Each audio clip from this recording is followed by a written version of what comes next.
O que tem em comum a crise na Argentina, no Brasil e na Venezuela? Recentemente, um juiz argentino fez o pedido de prisão da ex-presidenta Cristina Kirchner e de vários membros da cúpula do kirchnerismo, e isso leva a perguntar o que está acontecendo na Argentina. Então, são 5 processos que estão em andamento contra Cristina Kirchner. Em primeiro lugar, um processo por associação ilícita. De acordo com um juiz, Julian Ercolini,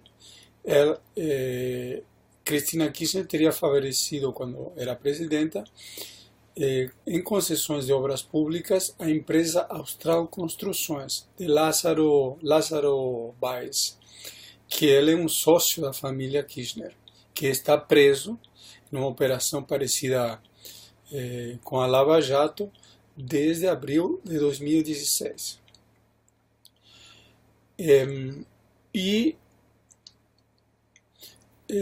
O juiz mandou embargar mais de 600 milhões de dólares da ex-presidenta.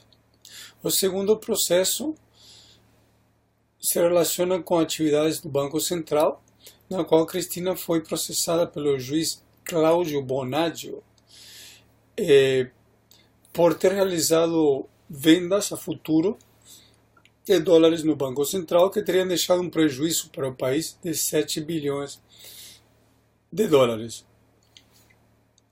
Terceiro, denominado de Rota do Dinheiro K, ele está encabeçado pelo juiz Sebastián Casanello e envolve operações de lavagem financiadas com recursos de obras públicas, que levou à prisão de Lázaro Báez e está investigando o envolvimento dos Kirchner nos negócios com um empresário. Quarto processo de uma empresa chamada OTSUR, que pertence à família Kirchner, e que, de acordo com a deputada Margarita Stolbizer, que é uma ex-deputada do Partido Radical, agora está num outro partido pequeno que ela fundou, essa empresa foi usada para receber propinas do empresário Lázaro Báez, em troca de benefícios em concessões de obras públicas. Operações parecidas com o que aconteciam aqui no Brasil com as empreiteiras. E o pagamento teria sido feito através do aluguel de quartos em hotéis administrados pela OTSUR. E o quinto processo, denominado de Los Sauces, que também é uma empresa dos Kirchner, teria recebido propina dos empresários Lázaro Báez e Cristóbal López como forma de pagamento pelo favorecimento em leilões de obras públicas, que também foi denunciado pela mesma deputada, Stolbizer. Chama muita atenção aqui a semelhança entre a evolução da situação política na Argentina e no Brasil. De fato, é semelhante porque a política é uma só. O imperialismo aplica para a região da América Latina a mesma política. Então, temos um golpe de Estado do judiciário no Brasil e também na Argentina. Por exemplo, esse juiz Bonadio, ele pediu, que foi quem pediu a prisão de Cristina e de outros kirchneristas da cúpula, ele já tinha apoiado o Menem. Menem foi uma espécie de FHC na Argentina, e também tinha apoiado os Kirchner, como por exemplo no caso da AMIA, que foi aquele atentado terrorista num centro cultural judaico, que acabou deixando centenas de mortos, e quem está formalmente acusado é Irã com relação a isso, mas existe a suspeita que poderia ter sido um atentado realizado pelos próprios serviços israelenses ou pelos Estados Unidos. E agora esse juiz Bonadio pode voltar o caso do procurador que estava investigando o caso e que foi assassinado, Nisman, pode trazê-lo novamente à tona. Então, em resumo, o que nós temos são situações muito similares entre Brasil e Argentina, golpe do judiciário, prisões preventivas, prisões sem provas, etc., e que tem o mesmo objetivo: retirar do centro da política os partidos da Frente Popular preferenciais, que agora já não servem mais para o grande capital internacional. Eles querem tirar o PT daqui, querem tirar o kirchnerismo de lá. E mais ainda, eles gostariam de enfraquecer ainda mais o peronismo e retirá-lo, da mesma maneira que aconteceu por meio do racha de 2013 com Massa, de 2015 com Bósio, e agora com a pressão do judiciário. Uma coisa importante é o papel do macrismo, no qual o macrismo apareceu como o supra-sumo dos sonhos do imperialismo, porque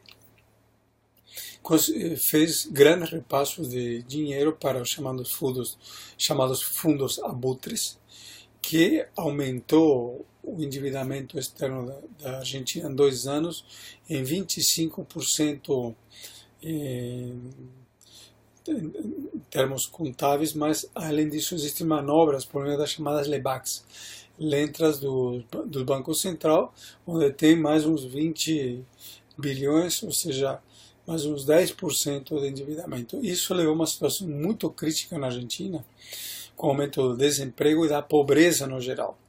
E o grau de endividamento tem se tornado tão alto que isso aí é basicamente insustentável. Ou seja, a situação é muito similar à que acontece no Brasil, e para o próximo período o que nós devemos esperar é que na América Latina, a Argentina e o Brasil estão saindo na linha de frente rumo a um grande colapso capitalista.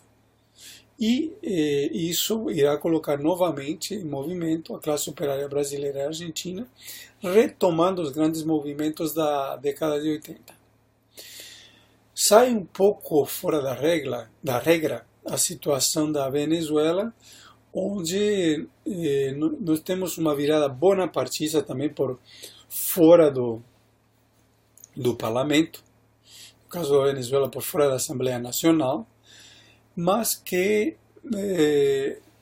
acontece com contradições com o imperialismo e até em certa medida com um certo viés anti-imperialista. Mas tem que fazer alguns apontamentos sobre essa crise na Venezuela. Venezuela entrou numa crise muito grande a partir de 1989, foi o primeiro país onde acontece um grande levante popular contra o neoliberalismo em 1989 e que com o Caracazo acabou abrindo caminho para o chavismo. E depois da morte de Chávez, se passou de um regime plebiscitário para um regime abertamente bonapartista, onde um ponto álgido foi a convocatória dessa última Assembleia Nacional Constituinte, que passou por cima da Assembleia Nacional dominada pelos deputados da direita. O que isso revela? Que o chavismo deixou de lado o caráter plebiscitário e passou a controlar o regime por mecanismos por fora dos mecanismos da Constituição Bolivariana de 1999. E, basicamente, o que o Maduro fez foi se apoiar no movimento de massas, principalmente nas camadas burocráticas, para poder, por meio da nova Constituinte, aprovar novas entregas da Petrobras a multinacionais estrangeiras e principalmente para os chineses e os russos. Aconteceram eleições nas últimas semanas para municípios e estados e o chavismo ganhou de lavada. 95% dos estados e municípios. Mas o que acontece é que a direita não participou das eleições, o que é uma situação muito estranha, porque essa é uma direita muito truculenta e ela não está participando diretamente do jogo eleitoral por conta das contradições com o chavismo, mas também porque ela espera uma saída por fora do parlamento.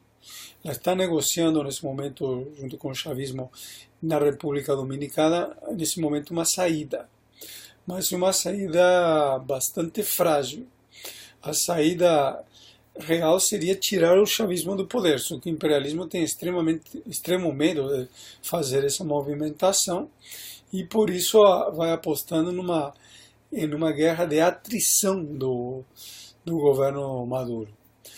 Seja como for, o que nós temos uma crise generalizada na América Latina, com a Argentina e o Brasil saindo na linha de frente da crise capitalista regional e até mundial, e com a possibilidade de termos no próximo período um grande movimento de massas, que também, apesar das peculiaridades, deverá acontecer na Venezuela. Crise lá enorme, crise de desabastecimento, de desemprego, crise fiscal, a crise é enorme.